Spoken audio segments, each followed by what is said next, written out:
Kabar gembira buat kalian para user iPhone 11, di luar dugaan Apple ternyata masih berbaik hati memberikan update iOS 27 ke HP yang umurnya sudah menginjak 7 tahun.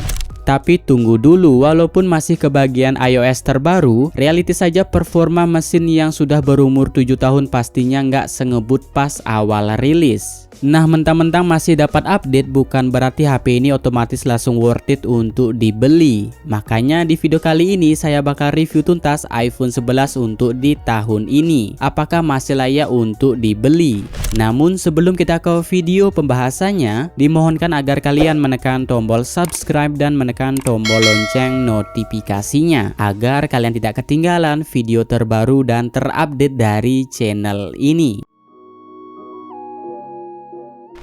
Untuk harga iPhone 11 di tahun ini sekitar 2-3 jutaan dengan kondisi bekas garansi internasional. Sedangkan untuk unit resmi sekitar 4-5 jutaan. Untuk link pembelian bisa kalian klik link di deskripsi atau di kolom komentar video ini. Dilihat dari segi spesifikasi, memang HP ini sangat jadul, mulai dari layar yang masih IPS dengan bezel yang tebal dan masih 60 Hz. Apalagi membawa resolusi rendah dengan mengusung layar berponi. Untuk kualitas layarnya sebenarnya tidak seburuk spesifikasi di atas kertas. Untuk dipakai menonton video, HP ini bisa menampilkan gambar yang cukup tajam. Hanya saja saat melakukan multitasking atau scrolling sosial media, nggak semulus layar dengan refresh rate 120 Hz. Experience ini bakalan terasa untuk kalian yang sudah pakai layar 120 Hz kemudian pindah ke 60 Hz. Tetapi jika belum pernah merasakan layar 120 Hz, kelemahan ini tidak akan terasa buat kalian. Kemudian untuk di bagian performa, iPhone ini ditenagai dengan prosesor Apple A13 Bionic dengan RAM 4 GB dan varian penyimpanan yang saya pakai ini yaitu 128 GB. Untuk versi iOS saya masih menggunakan versi lama yaitu iOS 18. Alasan utama saya nggak update ke iOS 26 adalah karena faktor umur HP ini. Memang secara sistem masih bisa, tapi hardware lawas yang dipaksa menjalankan OS terbaru pastinya bakal terasa lebih berat. Lagi pula fitur baru di iOS 26 itu sebenarnya lebih dioptimalkan untuk iPhone seri terbaru. Buat kita pengguna iPhone 11, nggak semua fitur baru itu bisa kita nikmatin. Jadi saran saya, selama versi iOS yang kalian pakai sekarang masih lancar dan support semua aplikasi harian kalian, mending stay dulu, nggak perlu buru-buru update iOS. Kecuali kalau memang ada perbaikan keamanan yang penting banget atau kalian memang tipe orang yang harus selalu up to date. Intinya memasakkan sistem operasi yang terlalu baru di HP yang sudah berumur justru beresiko bikin kinerja lambat dan malah menurunkan performa aslinya. Selama saya pakai HP ini untuk bermain game Mobile Legends dan PUBG Mobile, HP ini bisa dijalankan dengan sangat lancar. Begitu juga untuk sosial media, HP ini bisa dijalankan berbagai aplikasi dengan cukup lancar. Hanya saja kekurangan dari HP ini yaitu suhu yang cepat panas, kemudian memiliki kapasitas baterai yang kecil 3100 mAh. Dipakai untuk non-stop sesekali bermain game dan sosial media. Baterai HP ini hanya sanggup bertahan kurang lebih 4 jam dengan kondisi baterai health 87%. Tapi kalau udah beralih ke urusan fotografi, saya akui mau itu iPhone keluaran lama atau seri yang paling baru sekalipun, ciri khas tone warna kameranya emang enggak perlu diragukan lagi. HP ini dibekali dengan dua kamera belakang masing-masing beresolusi 12 megapiksel yang dilengkapi dengan lensa ultra wide serta single kamera selfie beresolusi 12 megapiksel. Untuk hasil foto maupun video bisa kalian nilai dari contoh foto berikut ini.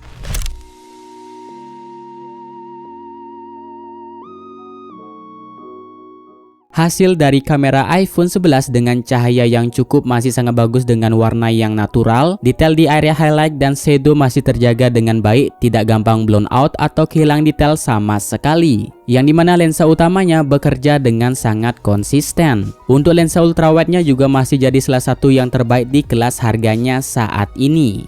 Foto pemandangan atau arsitektur terasa lebih luas dan dramatis tanpa terlalu banyak distorsi yang mengganggu. Tapi namanya juga HP yang sudah berumur, jangan pernah berharap performa malamnya bisa tandingi iPhone 13 atau yang lebih baru. Meskipun ada night mode, hasilnya seringkali ada noise yang cukup terlihat jelas jika kita zoom atau kondisi cahaya yang benar-benar gelap. Selain itu, ketajaman detail halus seperti tekstur dengan kain atau dedaunan yang jauh mulai terasa kurang jika dibandingkan dengan standar HP flagship modern dengan resolusi megapiksel yang lebih tinggi.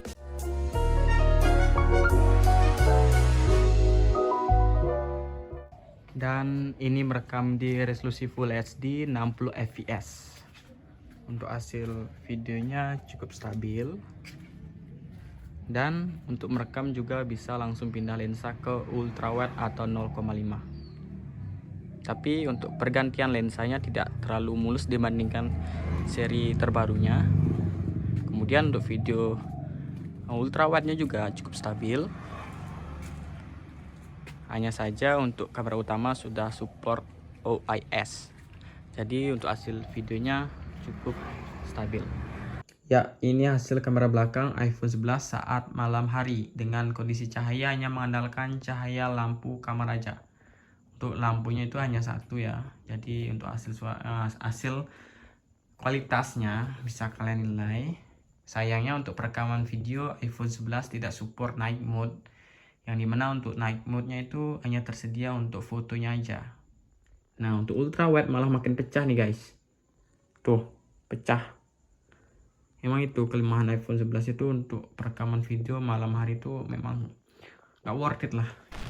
Jadi kesimpulannya, apakah iPhone 11 di tahun 2026 masih worth it untuk dibeli? Jujur kalau kondisi pasar lagi normal, HP yang umurnya udah 7 tahun sebenarnya kurang ideal untuk dibeli. Tapi situasi saat ini lagi beda, harga komponen seperti RAM lagi melambung tinggi. Akibatnya, HP Android baru di budget 2-3 jutaan punya spesifikasi yang nanggung dan build quality atau performanya kadang malah kerasa downgrade. Jadi opsi iPhone 11 bisa dikatakan masih worth it untuk dibeli kalau kalian memang mencari device dengan harga 2-3 juta dengan dua prioritas utama. Pertama, butuh kamera dengan tone warna natural yang siap pakai untuk sosmed, dan kedua, butuh performa sistem yang stabil untuk pemakaian sehari-hari tanpa memikirkan gaming berat. Membeli HP bekas apalagi yang usianya sudah cukup tua seperti iPhone 11 itu ada resiko dan kalian wajib ekstra teliti. Terutama untuk urusan sinyal, pastikan kalian membeli unit yang IMEI-nya aman. Sangat disarankan untuk mencari unit X garansi resmi seperti iBox biar kedepannya kalian nggak pusing kena blokir IMEI. Dan tentunya wajib cek kondisi iPhone dengan teliti sebelum membeli.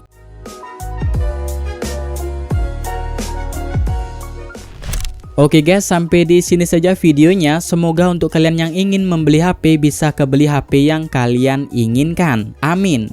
Sampai jumpa di video selanjutnya. Bye bye.